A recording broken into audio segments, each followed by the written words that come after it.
If I could persuade you to believe what tonight I hope I will try to, your entire world would change.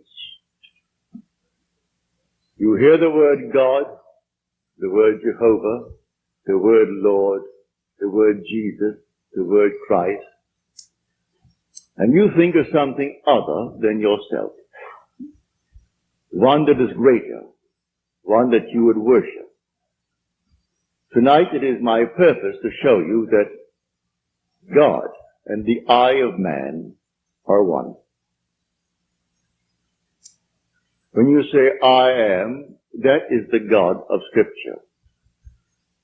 Confined as you are, you think, how could it be? God created the universe and sustains it. And here I am, like a little worm, 10 years, and then I vanish. But now let us turn to Scripture.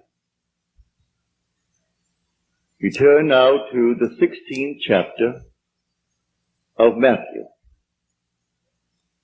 And the question is asked of the disciples, the followers, those who have heard him.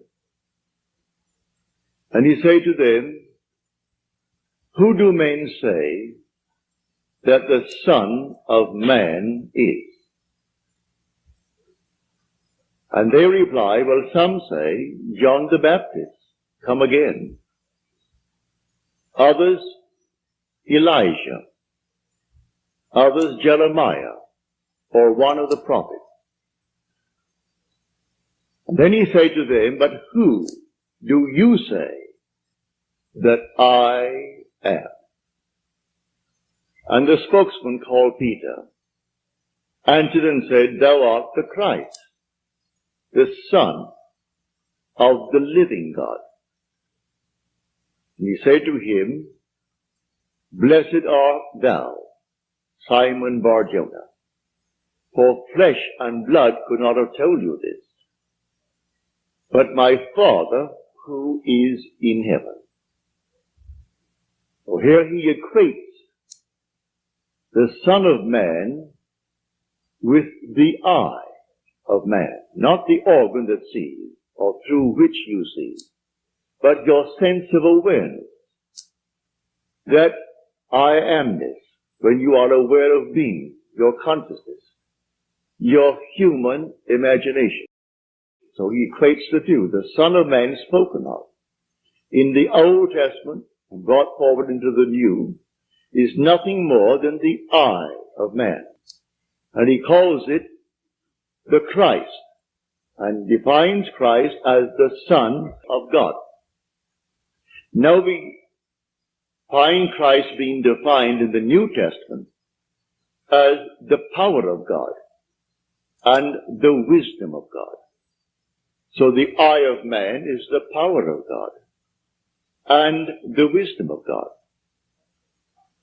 If man does not know it, well, then he will not exercise that power. He will not exercise that wisdom. So tonight I am trying to persuade you that when you say I, before you say anything, that is the power and the wisdom of God. You can't separate the power of God and the wisdom of God from God. So you will say in the end, I and my Father are one, for he is called the Son of God. Now we are called upon to test this, if it be true. Can we test it? I hope you'll put it to the test. When I tell you that your own wonderful I amness is God, though prior to that you believe that you are little something, moving across the earth for a few years, 70 years, and then you will vanish, in the hope of some restoration, but a hope, no assurance. But now I'm going to tell you that you really are God. Your own wonderful consciousness, your human imagination, that is the God of Scripture. And there is no other God. Imprisoned as you are in these bodies of flesh, you did it for a purpose. Now let us see what it tells us about this Son of Man that is now equated with the I of man. No one has ever ascended into heaven but he who descended from heaven, the Son of Man. You'll read that in the 3rd chapter, the 13th verse of John. So here we find you are a pre-existent being. No one can ascend into heaven but he who descended from heaven, the Son of Man. Your ascension in the next verse, the 14th verse, is showing you how you ascend. As Moses lifted up the serpent in the wilderness, so must the Son of Man be lifted up. That's all imagery, and yet it is true. You descended into generation in a world of death, where everything begins, it waxes, it wanes, and then it disappears. But there's something in you, clothed in this garment, that does die. That is pre-existent. And its home is heaven, which is harmony. You gave it up completely. You aren't pretending that you're a man. You descended into man. You became man. With all the weaknesses, all the limitations, all the restrictions of man, to experience this world of death and decay. There will come a moment in time that you will ascend from this restriction, taking with you the experience that is yours because of this restriction. And you will ascend in the same manner that Moses lifted up the serpent in the wilderness. That was an adumbration. That was a foreshadowing. You will rise from the base of your spine, up your spine into your own skull, for heaven is within you. And you will rise like a fiery serpent, without any loss of identity. The form you wear, I hesitate to describe it. I will tell you that your face is human, your hands are human, your voice is human, but do not ask me to describe the body that you wear. It's infinite power, infinite wisdom, and yet it is a form. You are that fiery being that descended, not because of anything that was wrong when you descended. The fall is not because of any mistake on our part. It's a predetermined plan to come down into the world of death and decay and overcome it. If coming down, wearing these garments, we knew who we were, pretending that we were men, we could not accomplish it. Any more than an actor on the stage, pretending that he is Hamlet, can actually play that part. He has to actually assume it, but even then it is still with a little something in his mind. He knows he is the great actor who tonight will go home to his lovely home, and he'll take off the garment and hang it up once more, and tomorrow he'll replay the play. You don't do that in this play of God. You don't take off the garment.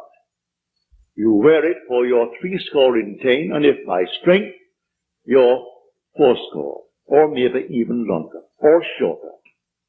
But the I of man is the God of Scripture.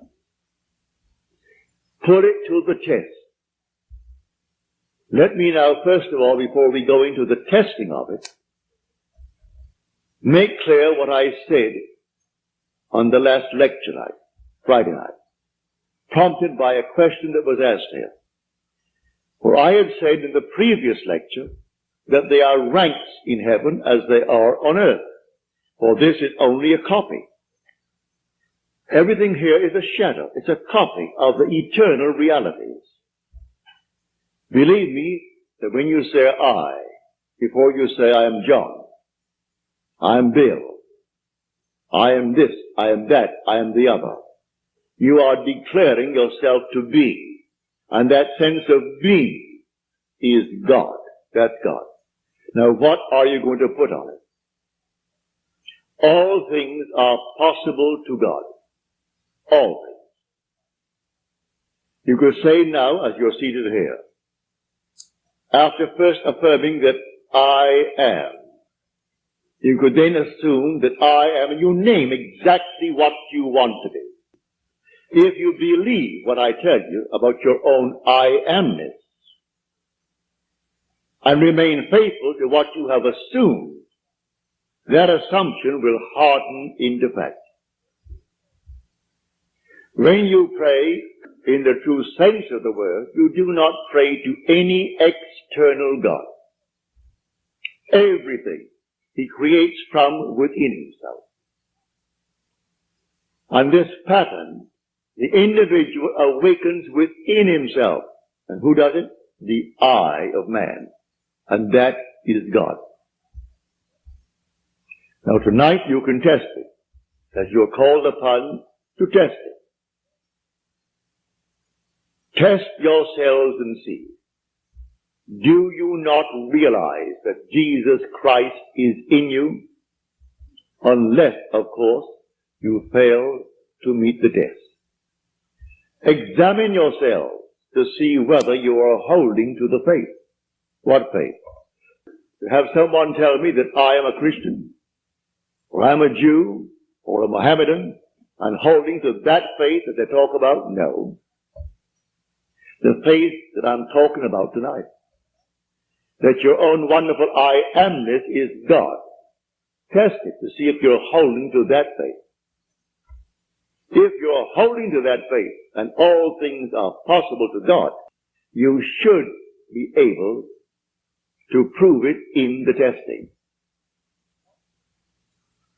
Having convinced myself through experience, I have come to the conclusion that because I am aware that I am, that is God.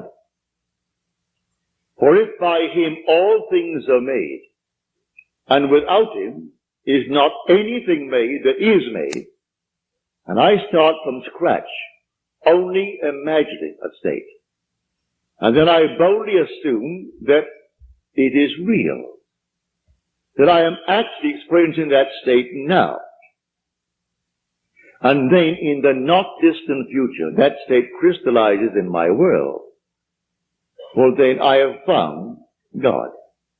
I have found the source of the phenomena of life. My only concern then is to share it with others and tell them, for they're all one. We are one. No one is greater than the other, not fundamentally. In his claims of what he is in the world of Caesar, he has more money, or he has so-and-so and so-and-so, but basically the same creative power in the man tonight behind bars serving life is the same creative power of the one who sentenced him to life. Is the same being. There is only one God. Hear, O Israel, the Lord, our God, the Lord is one. And the word translated, the Lord, is Yod, He, Vav, He. Properly translated is I am. When you go unto the people of Israel, and they ask you, what is his name? And you claim that the God of Abraham, and the God of Jacob, and the God of Isaac sent you. You say unto them, I am has sent me.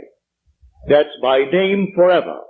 And by this name I shall be known throughout all generations. But man finds it difficult keeping the tense. And so he speaks of thou art, or he is. And he never actually comes down to the fundamental and knows that I am. I am the cause of the phenomena of my life, good, bad, or indifferent. I have to live with it and change my assumptions if I would change the world in which I live. But now, can I help a seeming other? I say you are myself pushed out. Can I help another? Yes, because there's only one. If your request of me comes within the framework of the golden rule, something that I would like done to me, then I can willingly help you. If you ask of me that which does not come within the frame of the golden rule, do not ask it of me. I grant you complete freedom to go elsewhere and go to anyone who will tell you they can do it in spite of what he said. Go ahead. But if anyone asks of me any request, all that I do is this. It's so simple.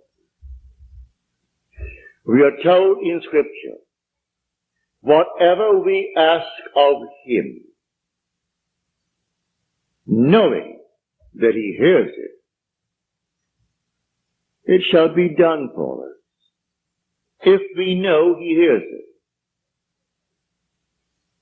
Well, can you imagine you seated here on the surface of your being, a rational being, knowing something that the depth of your own being that encompasses you doesn't know? So you know, and you think, well, he doesn't know. Well, read that in the story of Ezekiel. You'll read it in the 38th chapter. And these are the elders of Israel that went into the dark room. And they are carving on the walls all gruesome things. And they said within themselves, the Lord does not see us. And the Lord is speaking to his prophet Ezekiel. And he said, the elders of Israel say that I do not see them. And watch what they're doing. Making all these abominable things within the great cavern. They will all reap them. Because I see everything that the elders of Israel see. But they think because it's dark and it's a cavern, no one knows what he's doing. That God doesn't know it. I've said time and again, there is no fiction in this world. When you pray, go within and close the door of the senses. Deny all that seems so obvious. And your Father who is within will reward you openly. But commune with self, for you and the Father are one. So you commune with self. And what does he tell you? Exactly what was asked of you. He heard it, and he has all the ways and means that you on the surface of your being know not of. He will do it. You can ask anything of one if it comes within the framework of his code of ethics. Don't ask anyone who knows how to pray something that does not come within his golden rule. Do unto others as you would have them do unto you. Just as simple as that. And most of the requests would come within that rule. And so you simply hear it. And then you drop it completely. And in the depths of your own being, you're still hearing it. And the Father knows all means, all ways. And so he singles out the best way to externalize it.